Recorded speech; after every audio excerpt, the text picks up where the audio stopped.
Qui êtes-vous? Sœur Martine, j'ai 66 ans. Je suis entrée il y a plus de 40 ans et je suis très heureuse ici.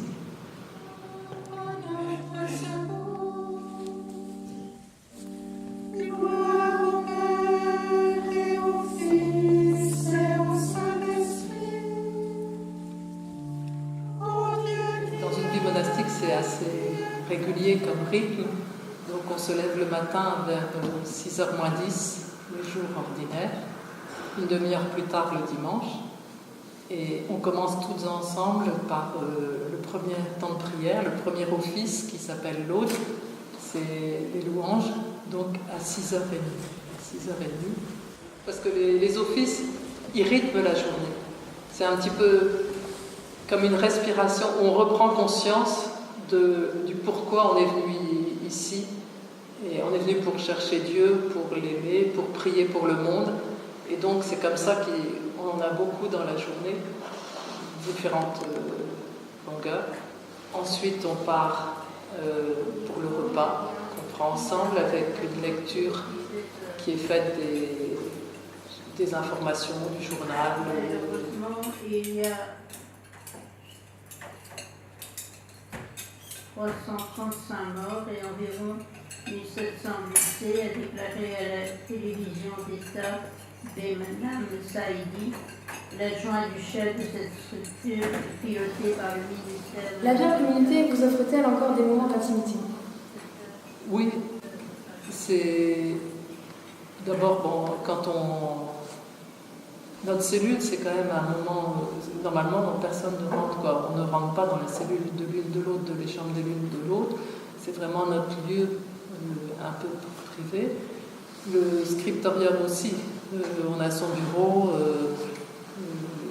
Puis quand on voit les différents bureaux, ils sont tous différents, je veux dire. Et puis, il y a aussi une autre chose que je n'ai pas encore évoquée, c'est qu'on essaie, pour cette recherche de Dieu, on essaie de garder le silence dans la journée pour pouvoir écouter en nous ce qui se passe et pour aussi respecter les autres. Donc ça, c'est aussi quelque chose qui nous amène de l'intériorité et une certaine... C'est en même temps une vie personnelle et une vie communautaire. De toute façon, je ne pense pas qu'on peut avoir une vie communautaire vraie si on n'a pas une vie personnelle. Le sens de notre vie monastique, c'est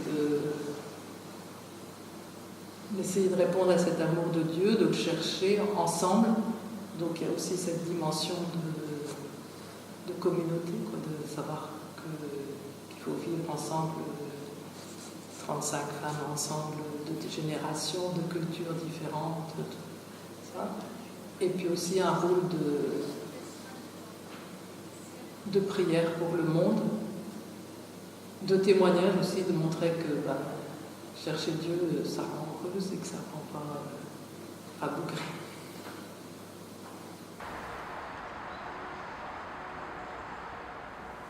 Si on veut faire un cadeau à quelqu'un, on ne va pas lui offrir des choses qu'on n'aime pas, on va offrir des belles choses, des choses qui ont du prix à nos yeux.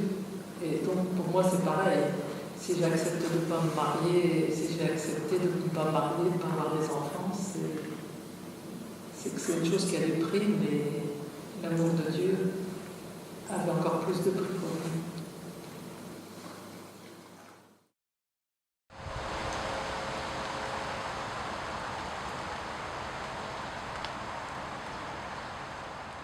Je suis sœur Ernestine, moniale de ce monastère-ci que vous visitez.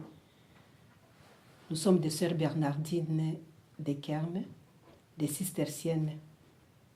Et je fais partie de cette communauté il y a juste une année. Habituellement, je vis à Goma, là où nous avons encore un autre monastère, en Afrique centrale, et spécialement dans la République démocratique du Congo. Par Jésus, le Christ notre Seigneur. Amen. C'était un appel mais qui n'était pas tout très évident au départ.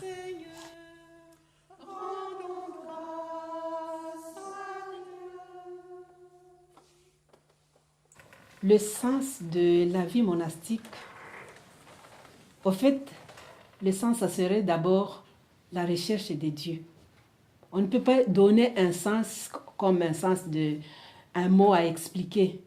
C'est plutôt la relation intime à Dieu.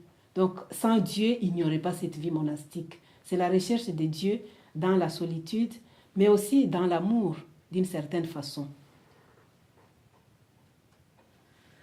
Chacun pourrait l'exprimer à sa façon, mais ce que je peux dire par rapport au sens de la vie monastique, c'est plutôt la vie elle-même, quoi. La vie elle-même donne du sens à ce qu'on est en train de vivre. Peut-être que je suis en train de dire la même chose, mais c'est plus profond que les mots que je peux donner.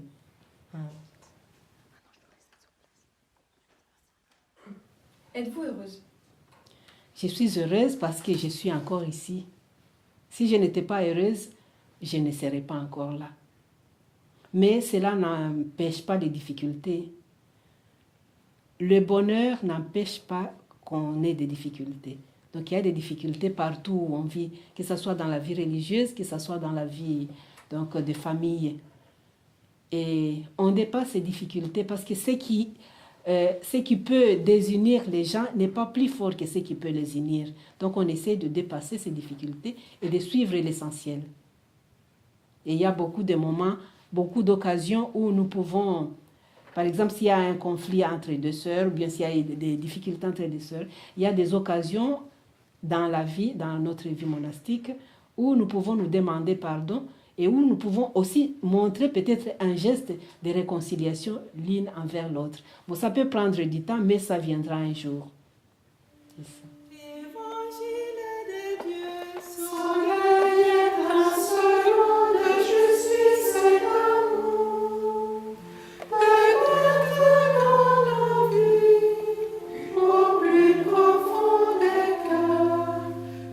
Je ne souffre pas de solitude. Au fait, cette solitude, c'est le retrait par rapport au monde, aux activités du monde, au rythme quotidien du monde, je dirais. Mais cette solitude, nous sommes plusieurs à la vivre, ce qui fait que nous avons une vie communautaire. Alors, à voir qu'il y a ma consoeur qui vit la même chose que moi, il y a 3, 4, 5, ou bien nous sommes ici une trentaine de sœurs qui ont le même idéal que moi, ça m'aide à porter ces retraits du monde.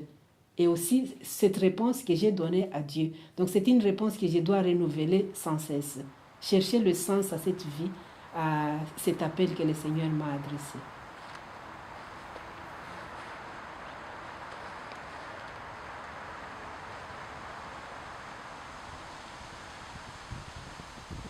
La religion a encore un rôle à jouer dans cette société. Parce qu'il y a, même s'il y a très peu de personnes qui croient, je dirais, le peu de personnes, une goutte d'eau dans l'océan est toujours une goutte. Le peu de personnes qui croient peuvent même transformer le monde. À côté de ce qu'on peut vivre, il y a quelque chose de bon qui se fait. Et c'est bien que moi je crois que ce bien finira toujours par triompher. Ou bien triomphe d'une façon invisible, mais qui triomphe quand même. Et c'est ça, je dirais, le rôle de la religion invisible, mais efficace. Invisible pour certains, mais visible pour d'autres qui la suivent. C'est ça. Voilà, c'est bon. Merci. Voilà, merci. Je vous remercie aussi.